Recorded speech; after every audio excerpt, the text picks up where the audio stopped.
अस्सलाम वालेकुम। इस वीडियो में आपको विटामिन डी टेस्ट के बारे में बताऊंगा। ये विटामिन डी क्या होता है, ये टेस्ट क्यों किया जाता है, ये टेस्ट कैसे किया जाता है, इस टेस्ट की नॉर्मल वैल्यूज कितनी होती हैं और अगर आपकी बॉडी में विटामिन डी लेवल्स कम मिलते हैं तो आपका डॉक्टर आपको कितनी डोज एडवाइस कर सकता है।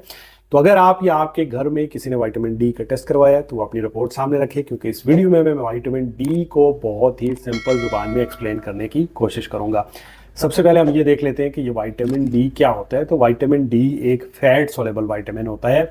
फैट सोलेबल वो विटामिन होते हैं जो कि आपकी बॉडी में स्टोर होते हैं। मिसाल के तौर पे आप विटामिन ए खाते हैं, आप विटामिन डी खाते हैं, आप विटामिन ई खाते हैं, आप विटामिन के खाते हैं, तो ये आपकी बॉडी में स्टोर होते हैं और ये फैट के साथ ही एब्जॉर्ब अच्छे तरीके से होते हैं। मिसाल के तौर पे आपको ये खाने के साथ खाने चाहिए।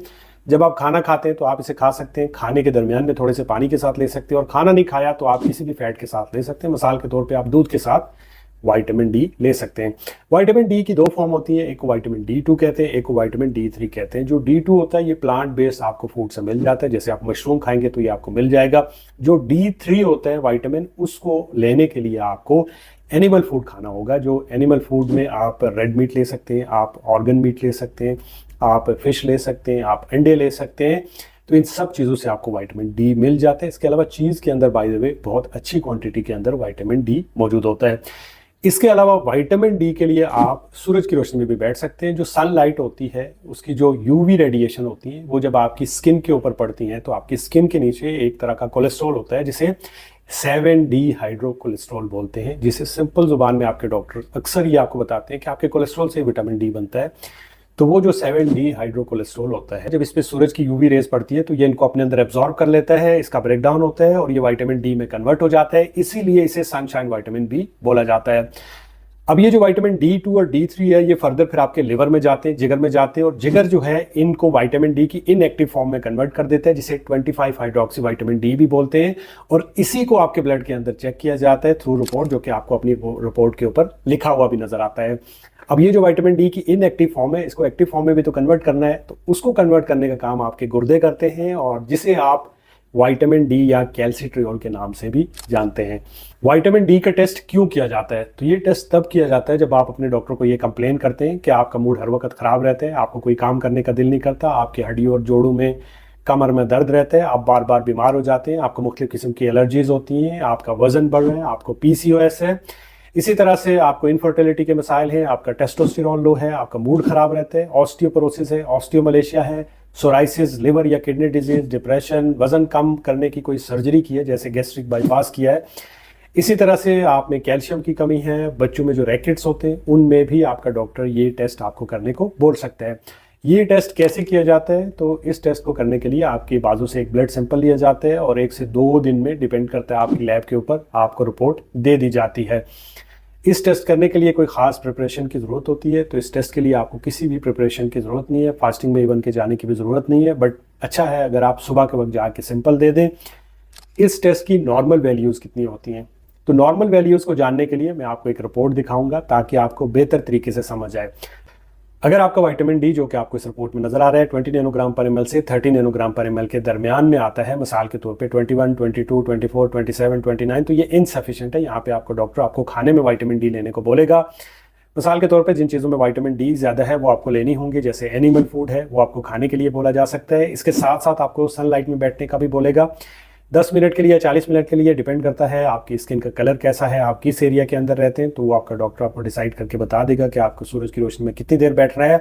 साथ में आपको वो 1 महीने के लिए 5000 या 10,000 इंटरनेशनल यूनिट का विटामिन डी का जो टैबलेट है विद विटामिन K2 आपको खाने को बोल सकता है। जब आपको आपके टारगेटेड लेवल मिल जाते हैं, मतलब 30 से ज़्यादा हो जाएगा विटामिन डी, तो वो इस विटामिन डी की जो डोज है उसको कम करेगा। 2000 या 1000 international unit with vitamin K2 आपको खाने के लिए दिया जा सकता है, वो आपको डेली लेना होगा।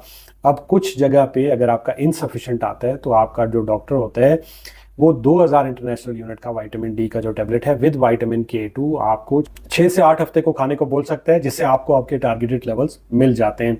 अगर ये लेवल 20 नैनोग्राम पर ml से कम आता है, जैसा कि आपको रिपोर्ट के अंदर नजर आ रहा है, मिसाल के तौर पे यहाँ पे 19 आ जाता है, 18 आ जाता है, 15 आ जाता है, 12 आ जाता है, 8 आ जाता है, तो आपका डॉक्टर आपको 50,000 इंटरनेशनल यूनिट का या 60,000 इंटरनेशनल यूनिट का एक टैबलेट या साशे हफ्ते में वंस अ वीक या ट्वाइस अ वीक आपको एडवाइस कर सकते हैं। Mostly once a week advice किया जाता है। 6 से 8 हफ्ते तक आपको ये लेना होता है। उसके बाद आपने टेस्ट रिपीट करना है। जब आप टेस्ट रिपीट करते हैं तो अगर आपको आपके टारगेटेड लेवल्स मिल जाते हैं तो फिर चूंकि आप में विटामिन डी की कमी होती है, तो अगर आप विटामिन डी नहीं लेंगे तो ये फिर कम हो जाएगा। इसलिए आपको डेली 2000 इंटरनेशनल यूनिट जो होते हैं विटामिन डी के विद विटामिन K2 लेने का बोला जाता है, और साथ में आपने अपनी डाइट का भी ख्याल रखना होता है। अब ये लैब टू लैब वेरी करते हैं। कुछ लैब के अंदर जो डेफिशिएंसी होती है वो 12 से नीचे या 10 से नीचे दिखाता है, वो 20 से नीचे जो है डेफिशिएंसी को कंसीडर नहीं करते हैं। बट आपने अपनी रिपोर्ट के एंड में जो रेफरेंस रेंज है उसको लाजमी आपने देख लेना है। कुछ रिपोर्ट के अंदर नैनोमोल में भी लिखा होता है। अब सवाल ये पैदा होता है कि नॉर्मल वैल्यूज़ कितनी होनी चाहिए, तो एटलीस्ट 30 से ज़्यादा होना चाहिए आपका विटामिन डी। अगर 30 से 40 के दरमियान में है तो अच्छा है, अगर 40 से 50 के दरमियान में है तो बहुत अच्छा है, जैसा कि आपको इस रिपोर्ट के ऊपर नज़र आ रहा है। 60 से 70 के दरमियान में है तो एक्सेलेंट है। 100 से ऊपर टॉक्सिसिटी है तो सप्लीमेंट जो है आपको अपने डॉक्टर से पूछ के ही लेने हैं।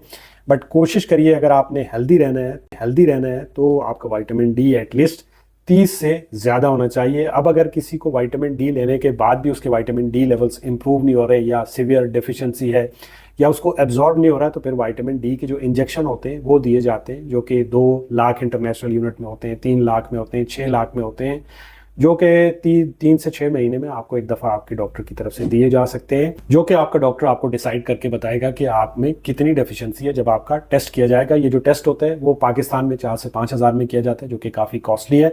बट ये बात आपने याद रखनी है कि अगर आप में डेफिशिएंसी है तो खाने की जो चीज़ें आप खा रहे हैं वो ठीक है, आप खाते रहें, बट उनसे कमी पूरी नहीं होगी, आपको सप्लीमेंट लेने पड़े।